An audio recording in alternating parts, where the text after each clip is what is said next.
জীবনের সফলতা হলো একজন ভালো মানুষ হতে পারা। তোমাদের মতো এরকম অসংখ্য শিক্ষার্থীরা এসএসসি তে এইচএসসি তে এ প্লাস পেয়েছে, গোল্ডেন এ প্লাস পেয়েছে, পরবর্তীতে ঢাকা বিশ্ববিদ্যালয়, বুয়েট সহ বাংলাদেশের বড় বড় বিদ্যাপীঠে তারা পড়াশোনা করেছে, সরকারি আমলা হয়েছে, মন্ত্রী হয়েছে, এমপি হয়েছে, প্রধানমন্ত্রী হয়েছে, কিন্তু তারা এই জাতির কল্যাণের কাম হতে পারেনি। আজকে আমরা দেখতে পাই আমাদের রাজনীতিবিদ মানে হলো দুর্নীতিবাজ। হাজার হাজার কোটি টাকা তারা লোপাট করে এই দেশ থেকে নিয়ে যায়। কিন্তু আমরা ব্যতিক্রম দেখতে পেয়েছি। বাংলাদেশ রাষ্ট্র যখন দুর্নীতিতে চ্যাম্পিয়ন হয়েছিল, ওই সময়ে দুইজন বাংলাদেশের মন্ত্রী ছিলেন যাদের বিরুদ্ধে একটা পয়সার দুর্নীতি কেউ দেখাতে পারেনি। তারা তাদের সততা, দক্ষতা এবং দেশপ্রেমের পরিচয় কথা এবং কাজের মধ্যে মিল রেখেছে। তাদের নাম কি তোমরা জানো? তাদের নাম হচ্ছেন শহীদ মাওলানা মতিউর রহমান নিজামী, আলী হাসান মোহাম্মদ মুজাহিদ। তারা 3টা মন্ত্রণালয়ের দায়িত্ব ছিল, তাদের বিরুদ্ধে একটা পয়সার দুর্নীতি কেউ দেখাতে পারে না। তো এইরকম নেতৃত্ব যদি আমরা তৈরি হতে পারি, বাছাই করতে পারি, তাহলে বাংলাদেশ রাষ্ট্রের চেহারা পরিবর্তন হবে ইনশাআল্লাহ।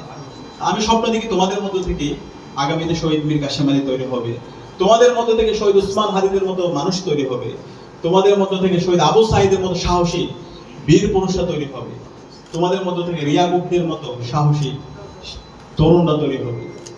তো আমি তোমাদেরকে নিয়ে আমি স্বপ্ন দেখি, আমি বিশ্বাস করি জুলাই বিপ্লবের যে প্রকৃত আকাঙ্ক্ষা, একটা বৈষম্যহীন ইনসাফের বাংলাদেশ, সে বাংলাদেশ তোমাদের হাত ধরে তৈরি হবে। এবং আমি স্বপ্ন দেখি তোমরা যতদিন এই সমাজে বেঁচে থাকবা, সমাজের কল্যাণের কারণ হবা। সমাজে এমন কোনো কাজ করবো না যেটা মাত্র মানুষ আমাদেরকে অভিশাপ দেয়।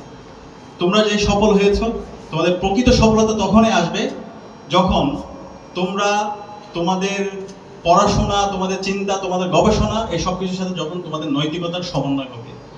আগামীর জন্য প্রস্তুত হইতে হবে। এখন তোমরা এখানে যারা আছো, তোমরা যদি মনে করো তোমরা এসএসসি তে দাখিল পরীক্ষায় এ প্লাস পেয়েছো, গোল্ডেন এ প্লাস পেয়েছো, এটাই জীবনের সফলতা, তাহলে তোমরা ভুল করছো। এটা জীবনের সফলতা না। জীবনের সফলতা হলো একজন ভালো মানুষ হতে পারা।